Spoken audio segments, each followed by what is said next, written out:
ማለትም ጉዳት አለው። በሰራዊት ውስጥም ጉዳት አለው። ለመንግስትም መደንገቱን ነው የሚያሳየው፣ መረበሹን ነው የሚያሳየው ዝም ሲባል ማለት ነው። ጄኔራል የሞቱት ጄኔራል ሞተው በደፈጣ ጥቃት ዝም አይባልም። አንድ አደገኛ እንትን ነው ልላችሁ ፈልጌ ነው። እርምጃው በጣም ትልቅ እርምጃ ነው። እንደ ቀላል እንዳትወስዱት ፈልጌ ነው። ከባድ ጥበቃ ነው የሚደረግላቸው። ይህን ጥበቃ ታልፎ ተገደሉ ማለት ስለ ስርዓቱ የሚነግርህ ነገር አለ።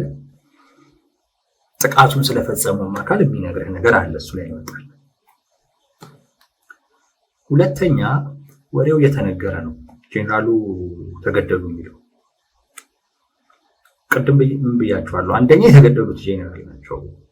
ጄኔራል ማለት ምን ማለት ነው? ስርዓቱ ማለት ነው። ጄኔራሉ ላይ ስለሚሆን ነገር ስለ ስርዓቱ ይነግራል። ጠንካራ ከሆነ ያ ጄኔራል ስርዓቱ ጠንካራ ነው። ከጸጥታ ከደህንነት አኳያ ጠንካራ ነው። ለጄኔራሎቹ የቪአይፒ ጥበቃ የሚደረገው በጣም የሚገርም ወታደራዊ ብቃት ስላላቸው ምናምን አይደለም፣ የስርዓቱ ማሳያ ስለሆነ በዋናነት ጄኔራል ተገለው ዝም ነገር የሚባል ነገር የለም። አንደኛ ድርጊቱ ትልቅ ድርጊት ነው። ሁለተኛ ዝምታ ምክንያታዊ አይደለም የብልጽግና። ሁለተኛው ከዚህ ወቅት አኳያ ወቅቱ ስላችሁ አሁን በዚህን ወቅት ላይ ወደ አዲስ ጦርነት ሊገባ ነው። ወደ አዲስ ጦርነት ሲባል አሁን በትግራይ በኩል ጦርነት ተጀምሯል። በቲፒኤፍ እና በቲዲኤፍ ራሳቸውን እንደዛ ብለው በሚጠሩት ሁለቱ ኃይሎች መካከል ጦርነቱ ተጀምሯል። ብዙም እየተወራ አይደለም፣ ምክንያቱም በዛ በኩል የሚደረግ እንቅስቃሴ ብዙም አይወራም። አንደኛ የራሳቸው ጉዳይ ነው፣ ራሳቸው ነው በአብዛኛው ሊያወሩት የሚችሉት። ሁለት የቲፒኤልኤፍ ሰዎችን ብዙም አጀንዳ እንዲሆን አይፈልጉም ይሄ ጉዳይ፣ ምክንያቱም ውስጥ ሊከፋፍል ስለሚችል። ከዛ ውጪ በዛ በኩል የሚደረግም እንቅስቃሴ ዛትማች ትኩረት አይወስድም። በቃ በአብዛኛው ትኩረት የሚወስደው ምዕራብ ትግራይን እናስመልሳለን ብለው በወልቃይት በኩል የሚያደርጉት እንቅስቃሴ ነው። ከዚህ ቀደም እንዳልኳችሁ ማለት ነው። ጦርነት ጀምረዋል። በዛም አይቆምም። የቲፒኤልኤፍ የነ ዶክተር ደብረጽዮን ዋነኛ ዓላማ ወደ ወልቃይት መምጣት ነው። ትልቁ ትኩረታቸው እሱ ነው። እስቲ ለአሁንም ድረስ እየተናገሩት ነው። ያ ማለት ቲፒኤልኤፍ ወደ ጦርነት ውስጥ ገባ ማለት የሱዳን ጦርነት ይመጣል። ሻዕቢያ ጦርነቱን ይቀላቀላል። ይሄ ተወደደም ተጠላም የማይቀር ጉዳይ ነው። ቲፒኤልኤፍ በሚጀምረው ጦርነት ሻዕቢያን ይዞት ይገባል። በብልጽግና በኩል የቲፒኤልኤፍን ጦርነት መጀመር እንደ አድቫንቴጅ ለመጠቀም ከሻዕቢያ ጋር በደንብ እያስተሳሰረው ነው። ቲፒኤልኤፍም ይሄንን ደግሞ እየመገበው ነው፣ እየረዳው ነው። ለምን? እሱም በዚህ ስለሚጠቀም ይጠቀማል ቲፒኤልኤፍ። ሌላ ጦርነት አለ። ይሄ ጦርነት በሀገሪቱ ውስጥ ከመንግስት ቀጥሎ ጠንካራ ሊባል የሚችል በንጽጽር ማለት ነው አደረጃጀት ያለው ጠንካራ ታጣቂ ኃይል አለው የሚባለው ቲፒኤልኤፍን የሚያሳትፍ ጦርነት ነው። ከዛ ውጪ የሌሎች ሀገራቶችን መንግስታትን በቀጥታ የሚያሳትፍ ጦርነት ነው የሚሆነው። አሁን በዚህን ወቅት ላይ ከምርጫው በበለጠ በጣም የሚጠበቀው ይሄ ነው። አንድ ሰው ነበር ዮሐንስ መልእክትን አይቼዋለሁ። ዮሐንስ በነገራችን ላይ በሬ ረዱ እየተባለ ነው ምናምን ነገር ምን ታደርጋላችሁ እንግዲህ ማረድ ነው። ባይሆን ብቻቸውን እንዳይበሉት ጠይቁ እንጂ ደንቢ ማለትም አስቸጋሪ ነው። እሺ በሉ፣ ከዛም ግን ብቻቸውን አይብሉት። እናንተ አዋጣችሁ እነሱ ብቻቸውን የሚበሉበት ምክንያት ምንድነው? ቢያንስ በሱ ይሉንታ ሲይዟቸው። እምቢ ግን ማለቱ ለጊዜው የሚጎዳችሁ ይመስለኛል። ወይ የሚመጣውን ነገር ለመቀበል ራስን ማዘጋጀት ነው ልላችሁ ፈልጌ ነው። ከምርጫው በላይ በጣም የሚጠበቀው ነገር አሁን ለምርጫው ነው ሰንጋረዱ እያሏችሁ ያለው። ከምርጫው በላይ በጣም እየተጠበቀ ያለው ነገር የጦርነቱ ጉዳይ ነው። ወደ ጦርነት ይሄዳል ወይንስ ይቀለበሳል? ይሄ ጉዳይ በተለይ አሁን አሜሪካ ከገባችበት ጊዜ ወዲህ ደግሞ ምናልባት በሻዕቢያና በብልጽግና መካከል የሚደረገው ጦርነት ሊቀለበስ ይችላል። ያ ማለት ቲፒኤልኤፍ ሳይወድ በግዱ እንግዲህ ያለችውን አቅም ተጠቅሞ ወደ ጦርነት ይገባል፣ አሊያም እጅ የሚሰጥበት አይነት ሁኔታ ሊፈጠር ይችላል። እንደዚህ አይነት ግምቶች አሉ። ይሄ ባለበት ወቅት ኦሮሚያ ውስጥ አማራ ክልል ውስጥ አይደለም፣ ኦሮሚያ ውስጥ የፋኖ ታጣቂዎች ጄኔራል ገደሉ የሚለው ወሬ ምን ማለት እንደሆነ ራሳችሁ ድረሱበት። ምን ማለት እንደሆነ ማለት ስለ ብልጽግና መከላከያ አቅም ምን አይነት መልእክት ነው የሚያስተላልፈው ነው አይደል? በጣም ብልጽግናን የሚጎዳ አይነት መልእክት ያስተላልፋል። እነ ሻዕቢያ ይሄንን ጉዳይ እንዴት ነው የሚወስዱት? እነ ቲፒኤልኤፍ ይሄን ጉዳይ እንዴት ነው የሚወስዱት? ሱዳን መንግስት ይሄንን ጉዳይ እንዴት ነው የሚወስደው? በአጠቃላይ ከብልጽግና ጋር ችግር አለብን የሚሉ አካላቶች እና በንጽጽር የተሻለ ወታደራዊ አቅም ያላቸው አካላቶች ይህንን ጉዳይ እንዴት ይወስዱታል? ምንስ ይፈጥርባቸዋል የሚለውን በደንብ ማየት ያስፈልጋል። ቅድም የተገደለው ጄኔራል ነው አልኳችሁ። ጄኔራል መገደል ማለት ቀላል ትርጉም አይደለም ያለው። ሁለት ከወቅቱ አኳያ ጄኔራል ተገደለ የሚለው መልእክት በራሱ ለዚሁም በጉዞ ላይ ያን ያክልም ከባባድ መሳሪያዎችን ያልታጠቀ አካል ይሄ ገደለም ደግሞ የተባለውም ደግሞ አካል ያለ ቦታው ማለት ይሄ ወክሏለው የሚለው ማህበረሰብ በሌለበት ቦታ ላይ ወይም በብዛት በሌለበት ቦታ ላይ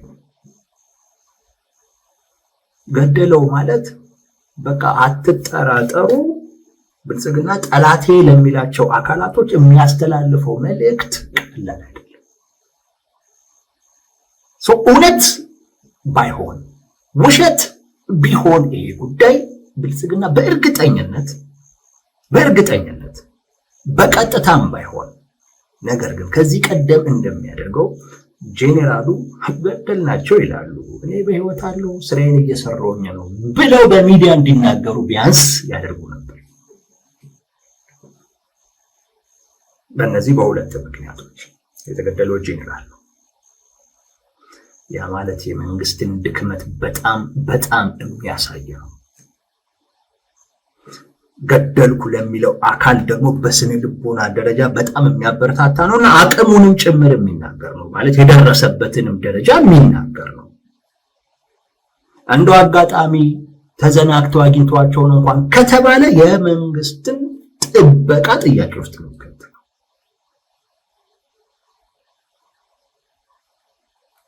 የመንግስትን ጥበቃ የደህንነት ሁኔታ በጣም ጥያቄ ውስጥ የሚከተለው የደህንነት መዋቅሩ ምንድነው እየሰራ ያለው ተብሎ የሚያስጠይቅ ነው። መረጃ ዝም ብሎ ነው የሚፈሰው ማለት ነው። የመረጃ ቁጥጥር የለም ማለት ነው።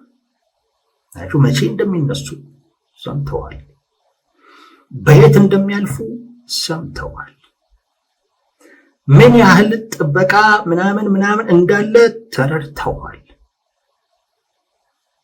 ኦሬዲ ጄኔራሉን ለመግደል የሚያስፈልጉ መረጃዎች በሙሉ እጃቸው ላይ ገብቷል።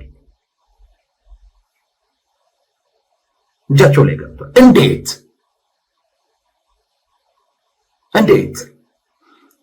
በአንድ በኩል ወይ የብልጽግና የደህንነት መዋቅር በጣም የላላ ነው፣ በቃ መረጃ ያፈሳል ማለት ነው። በሌላ መልኩ ደግሞ እዛ አካባቢ ላይ የሚንቀሳቀሰው የፋኖ አደረጃጀት የስለላ እና መረጃ የማግኘት አቅሙ ትንሽ ከፍ ያለ ነው ማለት ነው። ከሁለቱ በአንዱ ነው ይሄ ሊሆን የሚችለው፣ ወይም በሁለቱም ነው ሊሆን የሚችለው። በአንዱም ሊሆን ይችላል። የደህንነት መዋቅሩ ከላላ መረጃ ዝም ብሎ የሚያፈስ ከሆነ አያችሁ፣ እዛም ውስጥ ደስተኛ ያልሆነ አካል አለ። ስለዚህ አንዳንድ ነገሮች እንዲደረጉ ወይም ስርዓቱ እንዲጎዳ መረጃ ይፈሳል ማለት ነው እና ስለ ብልጽግና ይናገራል። ይሄ ደግሞ መደናገጥ ይፈጥራል። አንድ ጄኔራል ተገደለ ማለት ከሱ በታች ያለ አመራር በቃ ፍርሃት በፍርሃት ውስጥ ነው የሚገባው። ቀላል አይደለም። ኮሎኔል ምናምን የሚባለው ሁሉ ፍርሃት ውስጥ ነው የሚገባው እና በስነ ልቦና ደረጃ የሚፈጥረው ስብራት ቀላል አይደለም። ለሌላኛው ወገን ደግሞ የሚፈጥረው ግንባታ ቀላል አይደለም። ጠላት ደግሞ በዚህ ውስጥ ገመናህን ነው በደንብ የሚያየው። ማለት ለምሳሌ እንደነ ግብጽ እንደነ ሻዕቢያ ማለት ነው። እነሱ ደግሞ ይሄን ለኛማ በጣም ቀላል ነው የሚለው ቃለኛ አንድ ጄኔራሎቹን ለመምታት አስፈላጊ ከሆነ በጣም ቀላል ነው የሚለው የመንግስትን መዳከም የሚያሳይ ነው። ስለ መንግስት ይናገራል። የጄኔራል ሞት መገደል ስለ መንግስት ጥንካሬ ይናገራል። በደንብ ጮክ ብሎ ነው የሚናገረው። ሰው ዝም አይልም ነበር።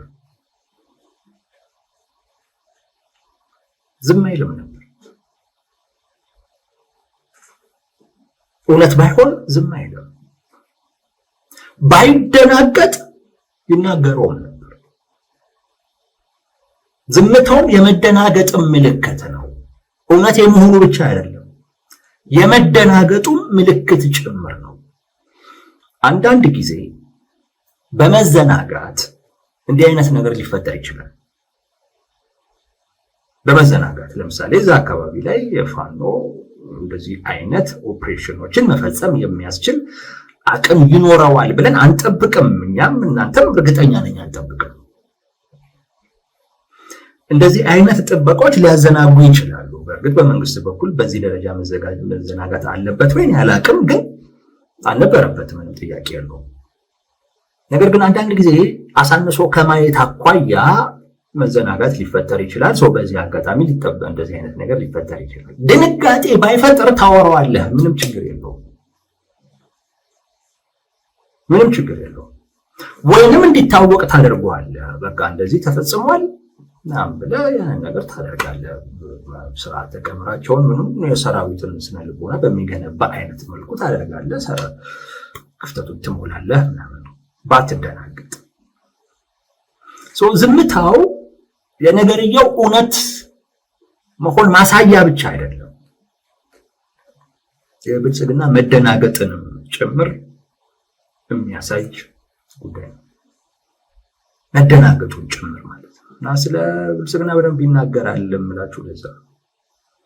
በተለይ በእንደዚህ አይነት ወቅት ላይ ይሄ መረጃ በጣም በጣም ጉዳት ያለው ነው።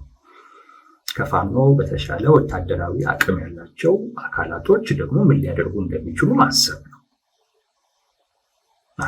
ነገሩ ውሸት ቢሆን በቀጥታም ባይሆን በተዘዋዋሪ ያስተባብሏል። አርጎት ያውቃል። እንደዚሁ አንድ ጄኔራል ሞቱ ተብለው ጄኔራል ግን ሚዲያ ላይ ወጥተው አረኔ ስራ ላይ ነኝ ያለሁት ምናምን ነገር እንዲሉ አድርጓል። በቀጥታ ወጥቶ እንደሚባለው ወሬ ውሸት ነው ምናምን ባይልም ማለት ነው። ተመሳሳዩን ማድረግ ይቻላል። ለምንድን ነው ያን የተባለው? ዋጋ ስላለው ነው። አንድ ጄኔራል ሞተ ማለት ቀላል ትርጉም አይደለም። ቅድም ነግሬያችኋለሁ። ጥበቃው ቪአይፒ ነው። ስርዓትን እንደመጠበቅ ነው። ስርዓትን በነገራችን ላይ መዘናጋት ሁሉ አያስፈልግም። ምክንያቱም የዛ ጄኔራል መገደል ወይም የዛ ጄኔራል በቁጥጥር ውስጥ መዋል በጣም በጣም ትልቅ ኪሳራ ለስርዓቱ ይዞ ስለሚመጣ ማለት ነው።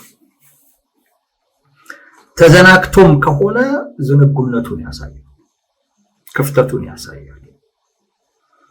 ጠብቆም ከሆነ ይህን እያደረገ ያለው ማለት ተገቢውን አይነት ጥንቃቄም አድርጎ ከሆነ ይህንን እያደረገ ያለው መዋቅሩ ችግር ያለበት ስለመሆኑ በደንብ ያሳያል። ይሄ ደግሞ ፍርሃት ይፈጥራል፣ ሽብር ይፈጥራል፣ መደናገጥ ይፈጥራል። ለሌላኛው አካል ደግሞ የሞራል ግንባታ ነው። አንድን ጄኔራል ለመግደል የመረጃ የመሰብሰብ አቅም፣ የስለላ አቅም በጣም በጣም ያስፈልጋል። ኦፕሬሽን ሰርተህ ጄኔራሉን ለመግደል ማለት ጦርነት ላይ እኮ አይደለም። ጄኔራሉ ጦርነት እየመሩ እኮ አይደለም። አይ ጄኔራሉን ጠብቀህ እሳቸውን ታርጌት አድርገህ እሳቸውን እገላለሁኝ ብለህ ለመንቀሳቀስ የመረጃ የመሰብሰብ አቅምህ የስለላ አቅምህ ከፍ ያለ መሆን ይጠበቅበታል። ከውስጥ እንዴት መረጃ አገኛለሁ የሚለውን በደንብ ማሰብ፣ ሰው መመልመል፣ መረጃ የምታገኝበትን ዘዴ ሁሉ መፍጠር ይጠይቃል። ቀላል ጉዳይ አይደለም። ቀላል ጉዳይ አይደለም። እዛው ውስጥ ገብተህ ወሳኝ የሆነ መረጃ ማግኘት የምትችልበትን ዘዴ መፍጠር ማለት ቀላል አይደለም። እነዚህ የፋኖ ኃይሎች ይሄ መረጃ ሳይኖራቸው አላደረጉትም። እንቅስቃሴያቸውን የጄኔራሉን እንቅስቃሴ የዕለት ተዕለት እንቅስቃሴ ማጥናት ይፈልጋል። በጣም መከታተል ይፈልጋል። ይሄ ሳይኖርህ ጄኔራል አትገድልም። በአጋጣሚ ጄኔራል አይገደልም። ነግሬያቸዋለሁ። ኮማንዶ ነው ሰብስቦ ይዞ የሚሄደው ከአንድ ቦታ ወደ አንድ ቦታ ሲንቀሳቀስ። ስለዚህም እኮ ጥናት ተደርጎ እኮ ነው አካባቢው አይ ለመንቀሳቀስ ምቹ ነው፣ ከደህንነት ከጸጥታ አኳያ ችግር የለበትም ተብሎ ተደምድሞም ቢሆን ኮማንዶ ሰብስቦ ነው የሚሄደው። እንደዚሁም ደግሞ በአብዛኛው ያው የኛ ሀገር ስለሆነ ማለት ነው እንጂ ሌላው ሀገርማ በጣም ብዙ ቴክኖሎጂ ምናምን ታጥቀው እኮ ነው የሚሄዱት። ግን እኛ ሀገር ግን ስለሆነ ቢያንስ መትረየስ የጫነ መኪና ምናምን ይከተላል፣ ሌሎች አጃቢዎች ይኖራሉ። ቢያንስ እኛ ሀገር ላይ ባለው ነው እንጂ ብልጽግና በሚመጻደቅበት ደረጃማ ካሰብን ስለ ቴክኖሎጂ ምናምን ስለሚመጻደቅ በእርግጠኝነት አንዳንድ ሲግናሎችን የሚመክት ማቅጣጫ የሚያስቀይር ምናምን አይነት ነገሮች ሁሉ እንደዛም አይነት ቴክኖሎጂ የታጠቁ ተሽከርካሪዎች ባለሙያዎችን ሁሉ ይዞ ሊሆን ይችላል የሚንቀሳቀሱ። ግን እንደው በመጻደቁን ትተን እንደው በትንሹ ብናስብ ብንለው ናቸው እና የጄኔራሉን እንቅስቃሴ ማወቅ ያስፈልጋል። መቼ ነው የሚነሱት? በየት ነው የሚሄዱት? የት ነው የሚደርሱት? ምናምን በአጠቃላይ ኦፕሬሽኑን ለመፈጸም የሚረዱ መረጃዎችን በሙሉ ማግኘት የሚያስችል ዘዴ መፍጠር ይጠይቃል። ይሄ ከሌለህ በፍጹም በአጋጣሚ ጄኔራል አትገድም። መንገድ ላይ ሲያልፉ አይታል እንዴ ጄኔራል ተባብለ አትገድም። እንደዚህ አይነት ነገር የለም። አንድ ሁለተኛው ይህንን መፈጸም የሚችል የሰው ኃይል ያስፈልጋል። የበቃ የሰለጠነ አቅም ያለው ማለት ነው። አንድን ጄኔራል የሚጠብቁ አካላቶች ልዩ ኮማንዶዎች ናቸው ማለት አውትስታንዲንግ የሚባል ወታደራዊ አቅም ያላቸው። ድንገት እንኳን እንደው ከግምትህ ከእሳቤህ ውጪ የሆነ ነገር እንኳን ቢፈጠር ያን መመከት ማስቆም የሚችሉ መቀልበስ የሚችሉ ኮማንዶች ናቸው የሚጠብቁ። ከዛ አኳያ የእነሱን አቅም ሊያልፍ የሚችል ወይም ደግሞ እነሱ ጋር ያለውን ክፍተት በደንብ አይቶ መጠቀም የሚችል ብቃት ይፈልጋል። ልዩ የሆነ ወታደራዊ ጥበብ ይፈልጋል። ዝም ብለህ አትገልም ጄኔራል። ያ ብቻ አይደለም፣ ቁርጠኝነት ይፈልጋል። አብዛኛው ፕሮባቢሊቲ መሞት ነው። ጄኔራል ለመግደል ስታስብ አብዛኛው ፕሮባቢሊቲ መሞት ነው። ለመሞት ሁሉ ቁርጠኛ መሆን በቃ ይሄን ኦፕሬሽን ማሳካት አለብን የሚል ስነ ልቦናዊ የሆነ ዝግጁነት የግድ አስፈላጊ። ይሄ ሳይኖር ጄኔራል አትገድም ዝም ብለህ። በአጋጣሚ ጄኔራል አይገደልም። የትጥቅ አቅም ይፈልጋል። ማነው እዚህ ላይ አንድ ሰው ጽፎ አይቻለሁ። በቆመ ጠብቀኝ ጄኔራል አትገድም። የትጥቅ አቅም ይፈልጋል። ያን ማድረግ የሚያስችል መሳሪያዎች፣ ሎጂስቲክ ያስፈልጋል። ስትራቴጂ የመንደፍ አቅም፣ እቅድ የመንደፍ አቅም፣ የት ቦታ ጋር ምናምን የሚሉ አይነት በቃ እነዚህ ወታደራዊ እቅዶችን ወታደራዊ ስልቶችን ወዳጅ ቀላል አይደለም። በቃ እንደዛ ቢባል ይሻላል። ቀላል አይደለም። ጄኔራል መግደል ቀላል አይደለም። ስለ መንግስት ድክመት ሲነግርህ ስላደረገው አካል ደግሞ ቢያንስ በዚህ ረገድ ቢያንስ እንደዚህ አይነት ኦፕሬሽን በመፈጸም ረገድ የተሻለ አቅም ላይ ስለመድረሱ ያሳያል። ሌላ አይደለም። ቢያንስ በዚህ ጉዳይ ላይ እንጂ ፋኖ ብዙ ችግሮች እንዳሉበት እናውቃለን። ግን ይሄ ሁለተኛ ጊዜው ይመስለኛል። የሆነ ጊዜ እኮ ሙሉ መዋቅር አፍርሶ በሰዓታት ውስጥ እሱም የሚገርም ኦፕሬሽን ነው። መከላከያ መች እንደሚወጣ እነዛ አካላቶች መች እንደሚሰበሰቡ ያለውን የደህንነት የጥበቃ ሁኔታ ከግምት አስገብተው በምን አይነት ሁኔታ በምን አይነት መሳሪያ እዛው ባሉበት መጨረስ እንችላለን የሚለው ታስቦ ታቅዶ የተደረገ ጉዳይ ነው። ይህም ልክ እንደዚህ ነው። ምን ያህል ኮማንዶ ነው የሚጠብቃቸው? ምን ያህል ከባድ መሳሪያ የሚጭኑ ተሽከርካሪዎች አሉ? ምን ያህል አጃቢዎች አሉ? የትኛው ቦታ ላይ በምን አይነት መሳሪያ ጥቃቱን ብንፈጽመው የተሻለ ነው? ተኩሱ ቢፈጸም እንዴት ይደረጋል? እሱ ብቻ አይደለም፣ ከፈጸምን በኋላ እንዴት ማምለጥ እንችላለን? ይሄ በቃ እኮ ቀላል ስራ እኮ አይደለም። ይሄ ሁሉ ይሄንን እቅድ ሁሉ ደግሞ የምትፈጽመው በተኩስ መሃል ነው። እያንዳንዱ ድምፅ ሞት ሞት ሞት ሞት ሞት የሚል ድምፅ በዛ ውስጥ ነው። ይሄን ሁሉ ደግሞ የምትፈጽመው ስለፈጸመውም አካል አቅምና ብቃት በደንብ የሚናገር ነው። የጥይት ድምፅ ሞት ነው ብዬ ነው። ጧ ባለ ቁጥር ሞት ሞት ሞት የሚል ነገር ነው የምትሰማው። እና ያቀድከውን ነገር በዚህም ስለ ሞት በምትሰማበት አይነት ሁኔታ ውስጥ ፈጽመህ ጨርሰህ መውጣት ማለት ቢያንስ እንደዚህ አይነት ኦፕሬሽኖችን በመፈጸም ረገድ የተሻለ አቅም ፋኖ አለው ማለት ይቻላል። ልብ በሉ፣ ምን እያለ ነው? መንግስት ዝም ያለው ነገሩ እውነት ስለሆነ ነው። አንድ መንግስት ዝም ያለው እውነት ከመሆኑም በላይ ድርጊቱ ስላስደነገጠ እንጂ ጄኔራል ተገሎ ዝም አይባሉ። ቢያንስ በህይወት ኖረው ከሆነ በህይወት ስለመኖራቸው ሊያሳወቅ የሚችልበትን አይነት መንገድ ፈጥሮ ማሳወቅ ይጠበቅበታል። በተለይ ከእንደዚህ አይነት ወቅት ደግሞ አሁን ባለበት አይነት ወቅት ደግሞ ጄኔራል ተገደለ እየተባለ መንግስት ዝም ሲል የሚያስተላልፈው መልእክት በተለይ በቀጣይ ጦርነት እየጠበቁ ላሉ እና ጦርነት ውስጥ እንገባለን ብለው እያሰቡ ላሉ አካላቶች የሚያስተላልፈው መልእክት ቀላል ስላልሆነ እውነት ባይሆን ኖሮ መንግስት ያስተባብል ነበር። በመዘናጋት በራስ ድክመት ሳይሆን በመዘናጋት ደግሞ የሆነ እውነት ማለት የተገደሉም ደግሞ ቢሆን ኖሮ ዛት ማይ ሳይደናገጥም ነገሩ ይሄን ያክል መነጋገሪያ ነገር በማይሆን አይነት ደረጃ ማሳወቅ የሚችልበትን አይነት ሁኔታ ያደርግ ነበር ማለት ጄኔራሉን ክብር ሲባል እንዲህ አይነት ጄኔራል ዛሬ ላይ የቀብር ስርዓታቸው እንዲህ አይነት ቦታ ላይ ተፈጸመ። በቂ እኮ ነው። በቃ በዛው ታውቃለህ ስለመገደላቸው በዛ ታውቃለህና ባይደናገጥ ኖሮ ቢያንስ ግልጽ ያደርገው ነበር። መነሻችን ይሄ ነው።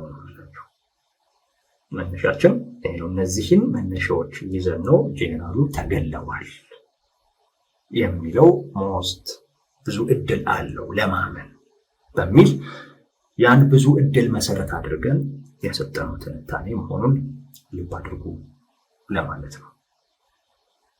የሆነ ወዳጆች